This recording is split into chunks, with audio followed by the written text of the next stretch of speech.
મસ્ત વિદ્યાર્થી મિત્રો, આજે આપણે ભૌતિક વિજ્ઞાનમાં સાયક્લોટ્રોનનો અભ્યાસ કરીશું. સાયક્લોટ્રોન એ એવી ડિવાઇસ છે કે જેના વડે વિદ્યુત ભારિત કણોને ખૂબ મોટા વેગથી પ્રવેગિત કરી શકાય છે. એટલે કે એક પ્રકારનું પ્રવેગક છે. હવે અહીંયા આની જરૂરિયાત કેવી રીતે ઊભી થઈ પહેલા એની વાત કરીએ તો લોરેન્સ અને લેવિંગસ્ટન નામના બે વૈજ્ઞાનિકો હતા. એમને ન્યુક્લિયસ નો અભ્યાસ કરવા માટે આ સાયક્લોટ્રોન નામનું સાધન બનાવ્યું હતું. હવે ખરેખર આ સાધન કેવી રીતે વર્ક કરે છે એ સમજવું હોય તો આપણે થોડીક બાબતો યાદ કરીએ આગળ જે ભણાય. વિદ્યુત ક્ષેત્ર અને ચુંબકીય ક્ષેત્ર બંને હાજર હોય ત્યારે વિદ્યુત ભારિત જે કણ છે એ ઊર્જા મેળવે છે અને એના કારણે એની જે ગતિ છે એ આપણે જોયું કે હેલિકલ આકારની જોવા મળે છે.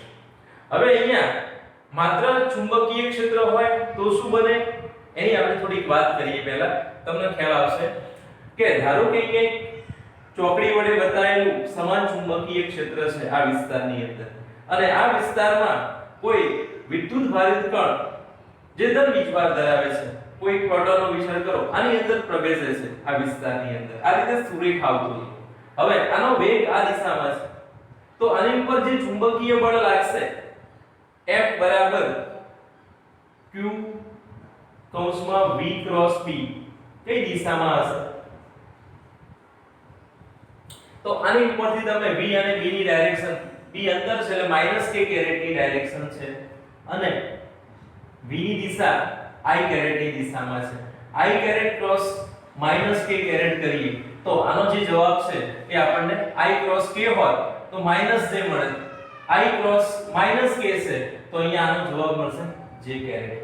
એટલે આ જે છે બળ એ કઈ દિશામાં મળશે j કેરેટ ની દિશામાં. એનો મતલબ કે આ વિદ્યુતભાર હવે સીધો જવાની જગ્યાએ અહીંયાથી થોડો પોતાનો ગતિપથ શું કરશે વક્ર કરી નાખશે અને વક્ર કરતો કરતો ધારો કે આ રીતે તો આ જે ગતિપથ મળેલો છે આ ગતિપથ અર્ધવર્તુળ બનશે. અહીંયાથી જેવો એન્ટર થાય છે તેવો એની ઉપર ફોર્સ લાગવાનું ચાલુ થાય છે અને આ જે ફોર્સ છે એ QVB જેટલું થશે. અહીંયા લાગતું જે બળ છે એ કેટલું બનશે QVB અને આ ફોર્સની અસર હેઠળ આ વિદ્યુત ભારિત કણ અર્ધવર્તુળાકાર માર્ગ અહીંયા બનાવશે. હવે જો ચુંબકીય ક્ષેત્ર સાથે અહીંયા કોઈ ખૂણો હોત તો આગળ કહ્યું એમ હેલિકલ આકારનો ગતિપથ બને પણ અહીંયા એક્ઝેક્ટ લંબરૂપે લીધેલો છે તો આ ગતિપથ આપણને કેવો મળે છે અર્ધવર્તુળાકાર મળે છે. હવે સમજો કે આ વસ્તુ અહીંયા કેવી રીતે એપ્લાય કરવાની છે. અહીંયા વિદ્યુત ક્ષેત્ર પણ છે ચુંબકીય ક્ષેત્ર પણ છે તો વિદ્યુત ક્ષેત્ર કઈ રીતે અસર કરે છે અને ચુંબકીય ક્ષેત્ર કેવી રીતે અસર કરે. જો વિદ્યુત ભાર ચુંબકીય ક્ષેત્રમાં એન્ટર થાય તો એ અર્ધવર્તુળાકાર માર્ગે ગતિ કરશે લંબરૂપે એન્ટર થશે ત્યારે અહીંયા વિદ્યુત ક્ષેત્ર એને થોડી બીજી રીતે ઉપયોગી બને છે એ થોડીક બાબત સમજીએ તો સાયક્લોટ્રોન જે છે એ ચુંબકીય ક્ષેત્ર અને વિદ્યુત ક્ષેત્રમાં જે વિદ્યુત ભારો ગતિ કરે છે એ વિદ્યુત ભારોની ગતિ જે છે એમાં એની કોણીય આવૃત્તિનું આપણે સમીકરણ લાવ્યા હતા. એ કોણીય આવૃત્તિ r નું સમીકરણ અને ઓમેગા નું સમીકરણ આપણે મેળવી લાવ્યા હતા. r બરાબર mv/qb આવું એક સમીકરણ હતું અને આની ઉપરથી આગળ જઈ એક સમીકરણ લાવ્યા હતા જેને આપણે કોણીય આવૃત્તિ ઓમેગા તરીકે ઓળખી હતી. તેનો જવાબ qb/m મેળવ્યો. આમાંથી બની શકે છે v બરાબર r ઓમેગા અને આ r ઓમેગા માંથી ઓમેગાના સૂત્ર કરતા કરીશું તો v/r થશે અને v/r કરીશું તો એમાંથી ભાગાકારમાં mv હતા એમાંથી એક v નીકળી જશે તો આપણને અહીંયા qb/m આવું એક સમીકરણ જેને આપણે શું કહેતા હતા કોણીય આવૃત્તિ. આ જે આવૃત્તિ છે એ વેગ પર આધાર રાખતી નથી તો અચળ છે. આપેલા ચુંબકીય ક્ષેત્ર માટે qb/m અચળ છે તો આ અચળ રહેશે. આ જ બાબત ધ્યાનમાં રાખી સાયક્લોટ્રોનની રચના કરવામાં આવી છે. હવે સાયક્લોટ્રોનની અંદર શું હોય છે એની હું તમને વાત કરું તો સાયક્લોટ્રોન જે બનાવવામાં આવેલું છે સાધન એની અંદર બે મેટલ પ્લેટો વાપરવામાં આવે છે અને એનો આકાર ડી શેપમાં હોય છે. આ તમે જોઈ શકો છો આ ડી શેપ છે. તો આને આપણે ડીઝ નામ આપેલું છે. મેટલની ડીઝ છે. આ એક ડીઝ અને આ બીજી ડીઝ. આ વચ્ચેથી પોલી હોય છે. હવે તમારે આને વિચારવું હોય તો કેવી રીતે વિચારવું? તો આપણે એક થાળી લઈએ, એની ઉપર એક પ્લેટ મૂકી દઈએ અને આ જે પ્લેટ છે એ થાળી સાથે ઉપર મૂકેલી છે તો વચ્ચેનો ભાગ ખાલી છે, એમાં શૂન્ય અવકાશ છે, કશું છે નહીં, હવા છે. અહીં આપણે શૂન્ય અવકાશ વિચારવાનો છે અને એના બે ભાગ પાડી દઈએ અને બે ભાગ કરી દઈએ, વર્તુળાકાર હોય એના બે ભાગ કરી એટલે આ રીતે ગોઠવી તો આ રીતની બે ડીશ તૈયાર થઈ ગઈ હોય. આ ડીશની લાક્ષણિકતા એ છે કે એ મેટલની છે અને મેટલની અંદરના વિસ્તારમાં કોઈ વિદ્યુત ક્ષેત્ર હોતું નથી. તો વિદ્યુત ભાર પર અંદરના વિસ્તારમાં જ્યારે વિદ્યુત ભાર હશે ત્યારે કોઈ વિદ્યુત ક્ષેત્ર અનુભવશે નહીં. આ બાજુમાં હશે અને આ બાજુમાં હશે. ખાલી માત્ર આ જે ગેપ વાળો વિસ્તાર છે એ ગેપ વાળા વિસ્તાર પૂરતું જ એ વિદ્યુત ક્ષેત્ર દ્વારા બળ અનુભવશે. હવે ચુંબકીય બળના કારણે વિદ્યુત ભારિત કણનો ગતિપથ કેવો થાય? તો લંબરૂપે જ્યારે એન્ટર થશે ત્યારે એનો ગતિપથ વર્તુળાકાર હશે. આ રીતે એન્ટર થયો હોય તો વર્તુળાકાર હશે. અહીંયા આ બાબત સમજીએ આપણે કે વિદ્યુત ક્ષેત્ર કેવી રીતે એપ્લાય કરેલું છે અને ચુંબકીય ક્ષેત્ર કેવી રીતે કામ કરે છે. વિદ્યુત ક્ષેત્ર અને ચુંબકીય ક્ષેત્ર એકબીજાને લંબરૂપે છે. એનો મતલબ કે વિદ્યુત ક્ષેત્ર જે છે એ આ ડાયરેક્શનમાં આપણે વિચારી લઈએ અને ચુંબકીય ક્ષેત્ર છે એ લંબરૂપે છે. કેવી રીતે છે? બહાર તરફ. એટલા માટે મેં અહીંયા ડોટ બતાવેલા છે. ડોટ દ્વારા દર્શાવાતું ચુંબકીય ક્ષેત્ર એ બહાર આવતી દિશા દર્શાવે છે. એવું આપણે આગળ જોયું. તો અહીંયા આખા વિસ્તારની અંદર સમગ્ર વિસ્તારમાં સમાન ચુંબકીય ક્ષેત્ર છે અને આ બે ડીશ જે ગોઠવેલી છે એની અંદરના વિસ્તારમાં વિદ્યુત ક્ષેત્ર 0 છે. હવે આ આંદોલક દ્વારા એટલે અહીંયા તમે એક એસી સિગ્નલ લગાડો છો. આંદોલકનો મતલબ થાય છે એક વોલ્ટેજ આપો છો એને. કેવો વોલ્ટેજ? તો કે એસી વોલ્ટેજ. એસી વોલ્ટેજ આપીએ છીએ એનો મતલબ કે એનો જે વોલ્ટેજ છે એ વધઘટ થાય છે અને એની દિશા બદલાય છે. હવે સમજવા જેવી બાબત આવે છે અહીંયા કે ધારો કે કોઈ વિદ્યુત ભાર અહીંયા છે અને એને થોડી ગતિ કરાવી દીધી તો એ શું કરે? જો એસી વોલ્ટેજ ના લગાડેલો હોત તો ચુંબકીય ક્ષેત્રના કારણે એ વર્તુળાકાર ફરી જાય પણ એનો ગતિપથ જે છે એ વર્તુળ જ બની જાય. આ રીતે સ્પાઇરલ ના બને, કમાન આકારનો ના તૈયાર થાય. તો મારે અહીંયા ગતિપથ જે છે એ મોટો કરવો છે. કેમ મોટો કરવો છે? તો આગળ આપણે જોયું કે r is proportional to v છે. r નો સંબંધ v સાથે સપ્રમાણતાનો છે. જો r મોટો થશે તો v મોટો થશે. આપણે તો ખરેખર શું કરવું છે? વધુ વેગથી ગતિ કરે એવા વિદ્યુત ભારિત કણો મેળવવા છે. તો v મોટો કરવો હોય તો r મોટો કરવો પડે. હવે r ખાલી ચુંબકીય ક્ષેત્ર હોય તો મોટો થવાનો નથી. r તો જે છે એ એમના એમ જ રહે, એ વર્તુળાકાર જ ગતિ કરે છે, એનો r મોટો ના થાય. તો અહીંયા r ને મોટો કરવા માટે આ સાધનની અંદર બાહ્ય વિદ્યુત ક્ષેત્રનો ઉપયોગ કરવામાં આવેલો છે. એ બાહ્ય વિદ્યુત ક્ષેત્ર કોના દ્વારા લાગુ પાડીએ છીએ? તો કે આંદોલક દ્વારા. આ આંદોલક એટલે એસી વોલ્ટેજ. હવે આખી ઘટના કેવી રીતે બને છે એ બરાબર સમજી લઈએ. આ વિદ્યુત ભાર ગતિ કરાઈને છોડી દે તો ચુંબકીય ક્ષેત્રના કારણે પોતાનો ગતિપથ વર્તુળાકાર બનાવે. હવે આ વર્તુળાકાર ગતિપથ જે છે એ અહીંયા આ ડીશની અંદર અને આ ડીશની અંદર હું અહીંયા તમને સમજાવવા માંગુ છું કે ધારો કે આ પોઝિશનમાં તો આનો આવો ગતિપથ તૈયાર થાય. અહીંયા કોઈ વિદ્યુત ભાર છે અને એના વિદ્યુત ભાર ક્ષેત્રની અંદર જ ગતિ કરાવીને છોડી દે તો આનો ગતિપથ આ રીતે વર્તુળાકાર બને. એટલે વિદ્યુત ભારિત કણ વર્તુળાકાર ગતિ કરે. અહીંયા શું ફેર છે? અહીં વિદ્યુત ભારિત કણનો ગતિપથ વર્તુળાકાર બનાવવાની જગ્યાએ સતત વધતી રહે ત્રિજ્યા એ રીતે એનો ગતિપથ સર્પિલાકાર બનાવવો છે. તો એના માટે અહીંયા આ આંદોલક લગાડવામાં આવે છે. હવે આ આંદોલક કેવી રીતે વર્ક કરે છે એ પણ સમજીએ. જુઓ પહેલા કહ્યું એમ કે આ ડીશની અંદરનો વિસ્તાર જે ખાલી ભાગ છે એની અંદર વિદ્યુત ક્ષેત્ર નથી. આમાં પણ નથી, આમાં પણ નથી. માત્ર આ વિસ્તારની અંદર વિદ્યુત ક્ષેત્ર આપણે લાગુ પાડવું છે.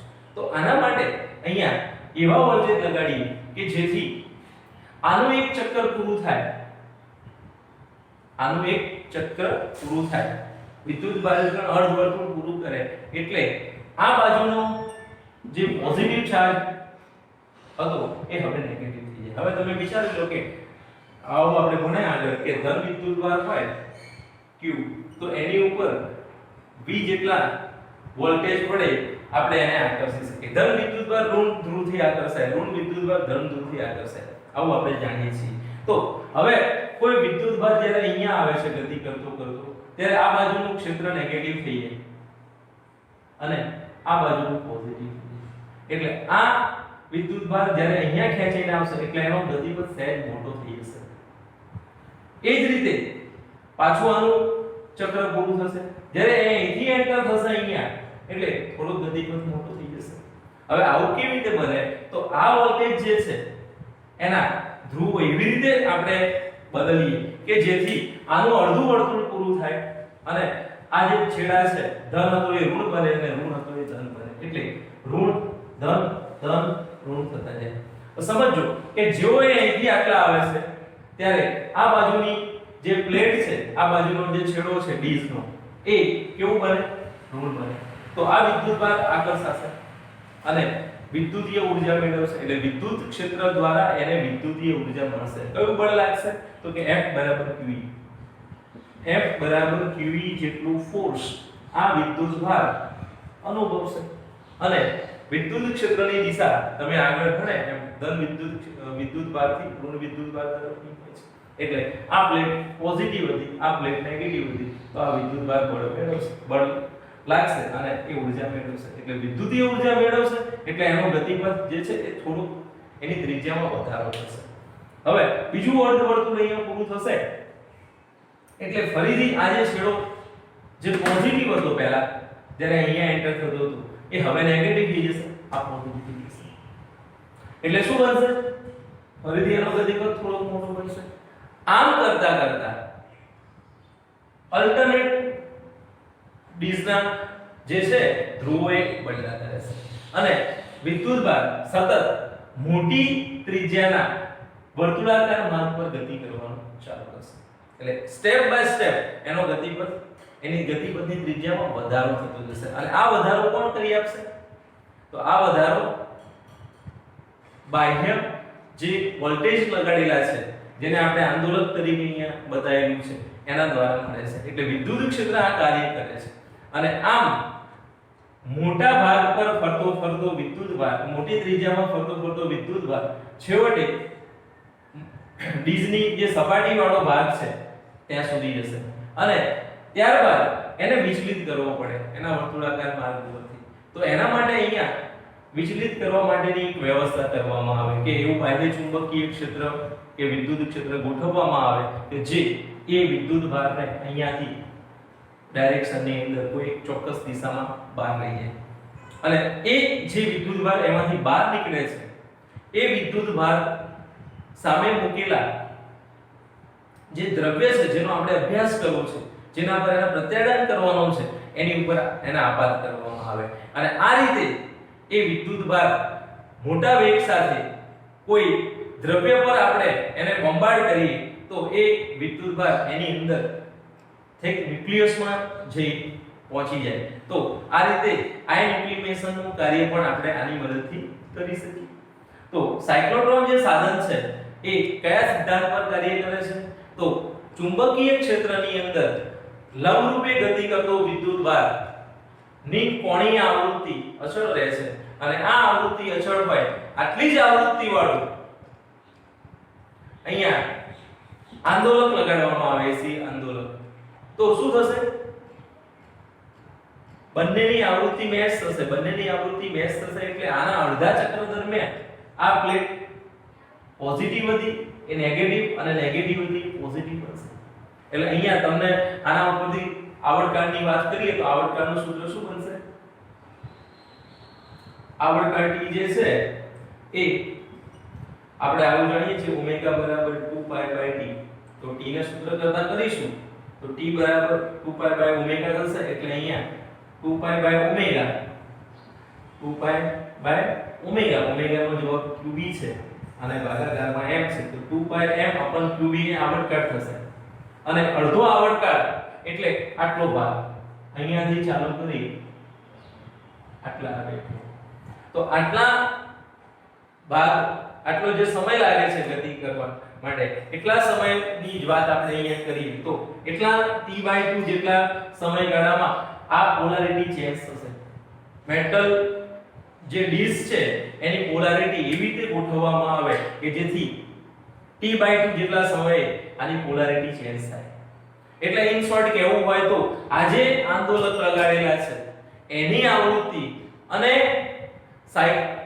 આજે વિદ્યુતભાર ગતિ કરે છે વર્તુળાકાર માર્ગે એની આવૃત્તિ બંને સમાન હોય તો આ પરિસ્થિતિમાં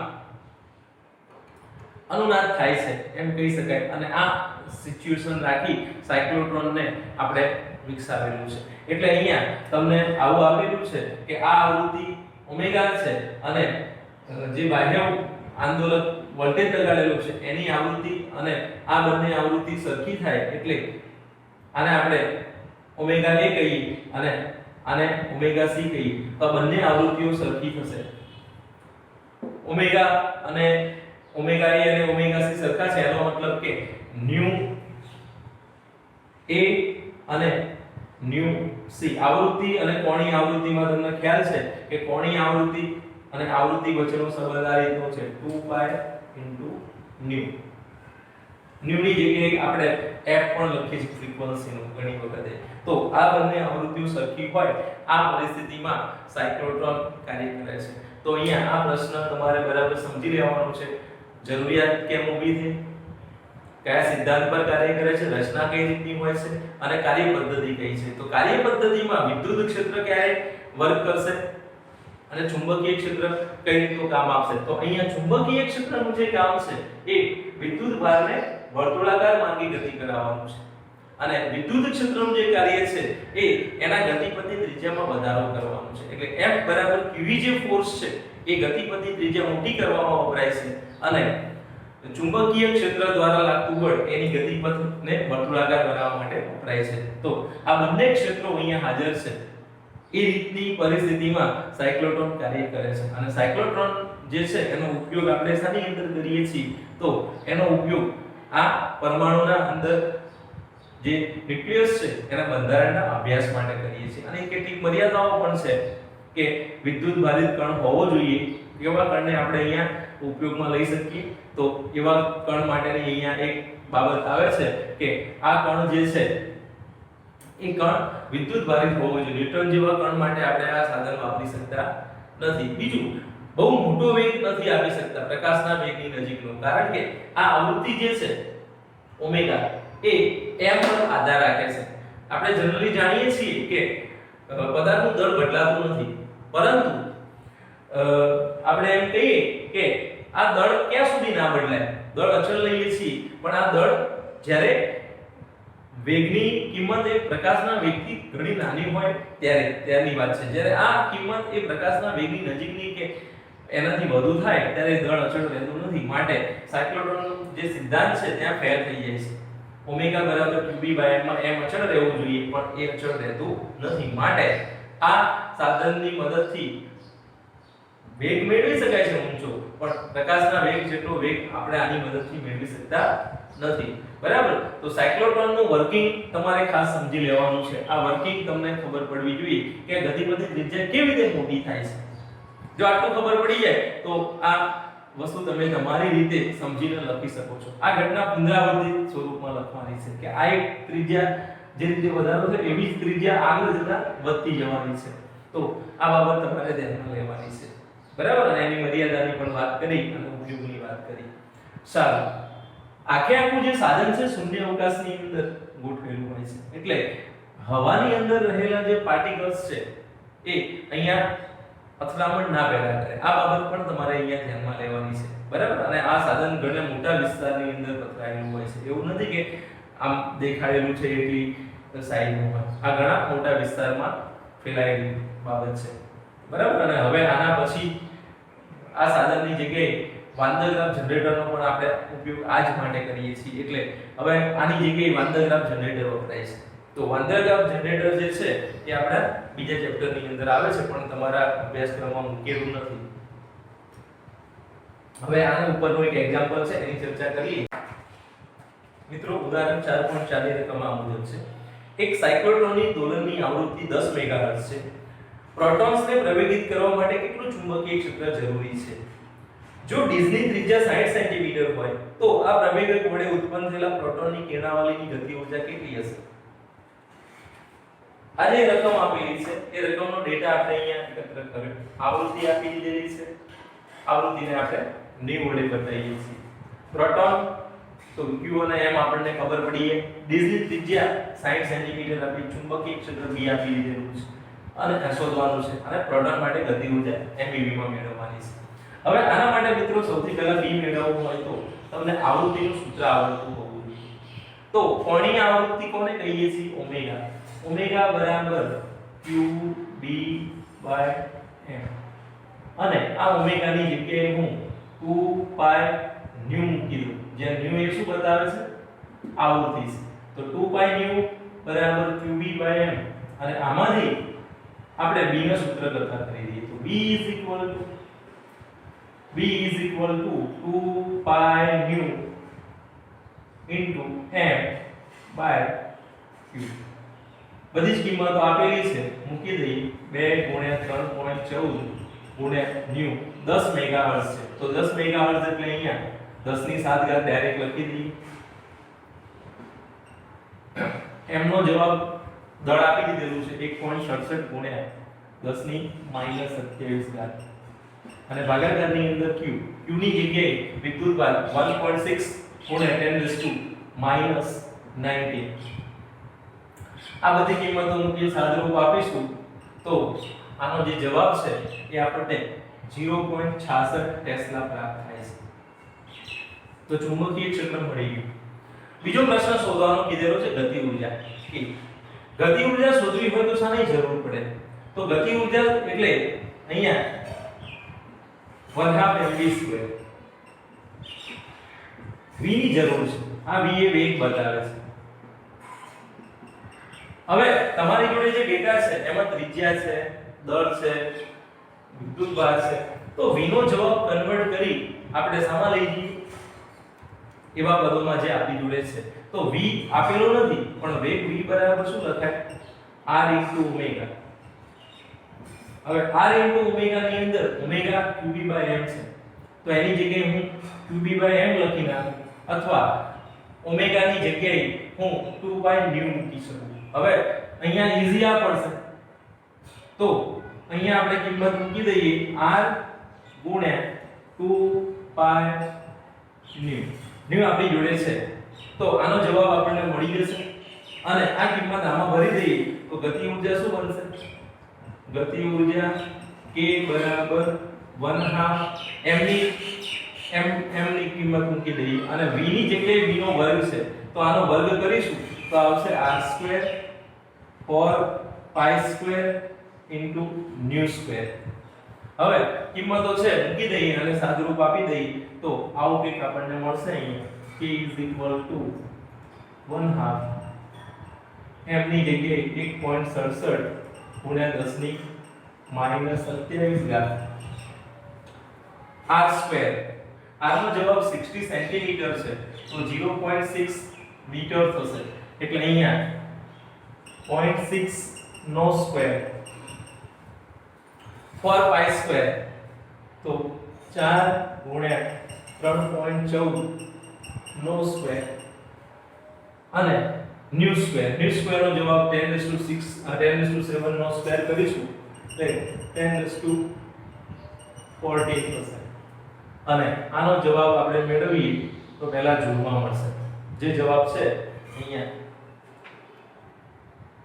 એ ડાયરેક્ટ જવાબ આપી દીધેલો છે MeV માં, તો આને આપણે MeV માં લઈ જવું હોય તો આ આન્સર છે આ જોડવા મળશે, અને આ જોડને આપણે ડાયરેક્ટ MeV માં લખી દઈએ કન્વર્ટ કરીને, તો 1.67 ગુણ્યા 0.6 નો સ્ક્વેર ગુણ્યા 4 ગુણ્યા 3.14 નો સ્ક્વેર અને હવે ઘાતો જે છે -27 ઘાત અને 14 ઘાત એટલે અહીંયા ઘાત કેટલી બાકી રહેશે તો 13 ઘાત બાકી રહેશે માઈનસ તો 10⁻30 અને ભાગાકારમાં આ 2 હતા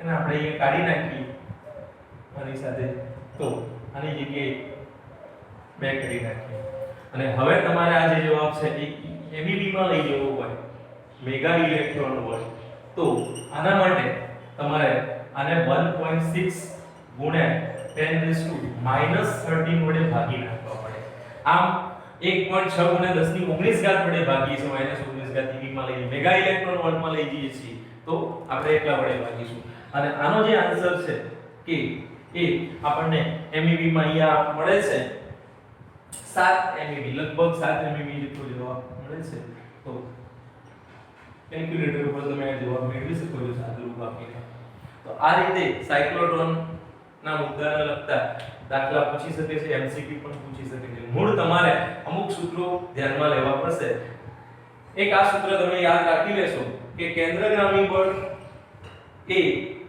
ચુંબકીય બળ જેટલું થાય તો મોટા ભાગના પ્રશ્નોના જવાબો તમે આની અંદરથી મેળવી શકશો બરાબર જો તમને અહીંયા v આપી દીધેલો પર તો હું ડાયરેક્ટ બનાવ મેળવીશ કરનો જવાબ qv v r પરથી મેળવી શકે પણ અહીંયા v નથી આપેલો v ની જગ્યાએ પાછી આ પ્રોસેસ તો કરવી જ પડે એટલે મેં આ સૂત્ર લીધું એટલે કયું સમીકરણ વાપરવું એ કયો ડેટા આપેલો છે એના આધારે નક્કી થાય છે અને આ મુખ્ય સૂત્ર છે mv2/r = qvb તો આ રીતે આ દાખલો તમારે ગણવાનો છે બાકીની ચર્ચા નેક્સ્ટ સૂત્ર